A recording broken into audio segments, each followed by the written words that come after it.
Hey y'all, welcome to Sandy's Library. I'm Sandy, and in this video we're back for part 3 of the Religion Wars. These are old family tales about my grandmother's people, so if you need visuals, there are links posted in the description outlining both of my grandparents' family trees. So, in the last video, we talked about the animosity between the Saints and the Baptists. And we got a taste of how childish these people could be, too. Oh, but they're just getting started, y'all. Yeah. It's believed that Marion Fuller was most likely leading the Saints at this time, as he held the office of elder, and the plan for the visiting preacher, Brother J.W. Jackson, was to conduct services in the Fuller home. It was also reported that Brother Jackson's appearance was a sight. And it's noted that my great-grandfather Willie made fun of him, saying, "If he's a preacher, then the woods are full of them." Willie said the preacher had a shabby appearance, his clothes were too small, and his worn-out shoes were ready to fall off his feet. And if that wasn't bad enough, in church it said that Jackson would sing off-key, and he did it so loudly that it made it hard for the others in the congregation to sing in tune. Okay, so our half-cousin's account of Brother Jackson seems a little peculiar to me. On the other hand, he states that people make fun of Brother Jackson for his appearance and his inability to carry a tune, which, honestly, y'all, doesn't sound very Christian-like to me. And then again, he praises the man's ability to preach a powerful sermon, and one that really impressed Willie. It's reported that Willie told the preacher, "I've never heard anyone preach like that before." Honestly, y'all, considering what our half-cousin said about Willie's opinion of the preacher, I could take Willie's statement as praise or ridicule. So, a few details about what Jackson was actually preaching about that was so impressive to Willie would have gone a long way towards shedding a little light on the road that our half-cousin has tried to lure me down. Because, I'll tell you, the initial 3 sentences of the next incredibly long paragraph in our half-cousin's manuscript only heightens the mystery for me. He says, the atmosphere in the community was still tense against the Latter-day Saints. Then, with Brother Jackson and his preaching, it seemed to bring matters to the boiling point.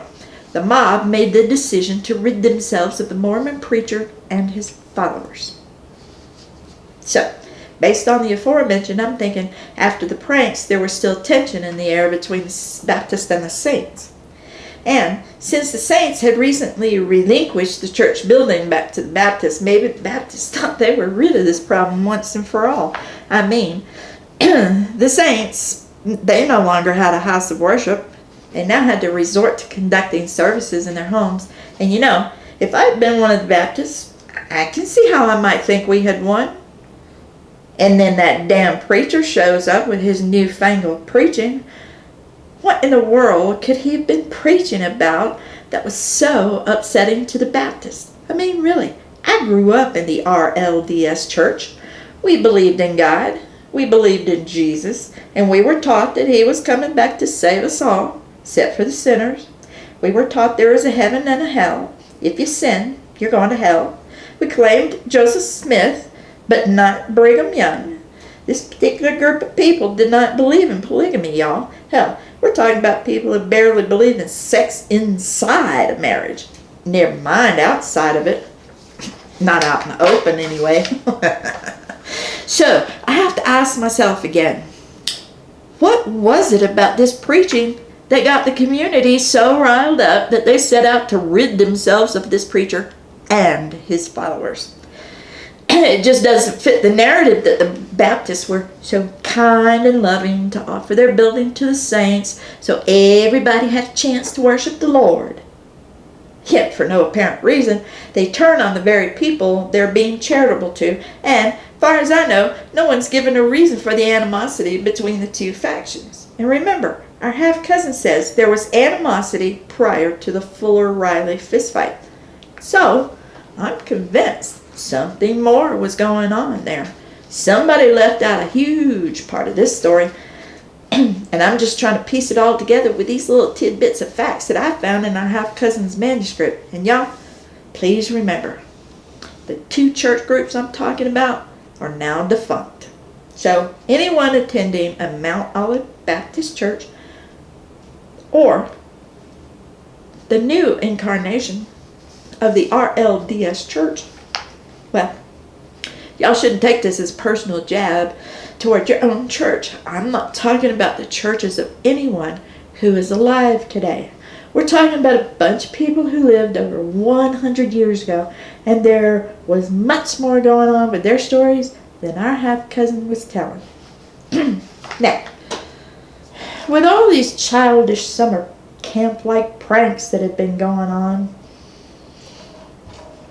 and I'll admit the Saints faction took the games to a whole new level with their pole axes, but still, one would think, at least I did, how much worse could it get? I mean, I do, after all, have ancestors on both sides, and as any sane person would, I thought surely Julia Wheat Williams would not put her own son, my great-grandfather, and his family in danger. Boy, was I wrong. Look, y'all, on the day of the final attack, Julia Williams is said to have gone over to Marion and Belle Fuller's home. Julia's son was married to their daughter at the time, so I doubt her showing up was a surprise, especially since it's also reported that she was able to hide all of the ammunition in the Fuller household and without anyone noticing.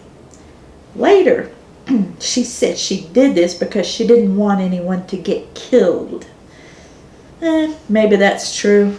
However, my big question is, did she hide the Baptist ammo as well? If she did, they did a real good job of faking it, because that evening, while the Saints were holding church services in the Fuller home, the Baptist mob, cloaked inside their hoods, all handmade by Julia Wheat Williams, stormed the house. The year was either the fall of 1896 or the first half of 1897, and as I've already said, I believe it was the latter, because of the 2 sick infants who were said to have been lying on a pallet near the door. Excuse me. The Saints were planning to administer to them after the sermon, and that's simply the act of praying over someone who needs God's healing. Our half-cousin identifies the 2 sick babies as Marvin Johnson, Marion and Belle Fuller's grandson, and the other belonged to Willie. So I'm left wondering, did our half-cousin realize that both babies were Marion and Belle's grandchildren? A name for the one belonging to Willie would have been helpful, but for reasons that I've already stated, I believe the infant was most likely my grandmother, but there's an off chance that it could have been her brother Bud.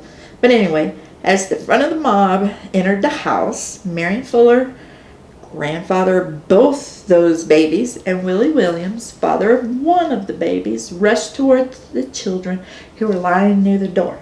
Jim Riley, a name we've encountered before, is said to have hit Marion on the head with the butt of his gun.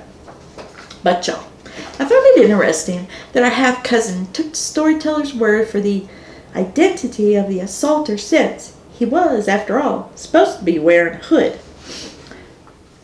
Maybe that's why the Saints made full body sheets to wear. It suggests to me that these people knew each other well enough to be recognized by just their bodies. So, anyway, while Marion's getting knocked upside the head with his butt of this gun, Willie had thrown himself over the babies on the floor, shielding them while he's getting kicked repeatedly by the mob. It's also said that Willie may have pushed the babies under a bed or another piece of furniture, getting them out of harm's way.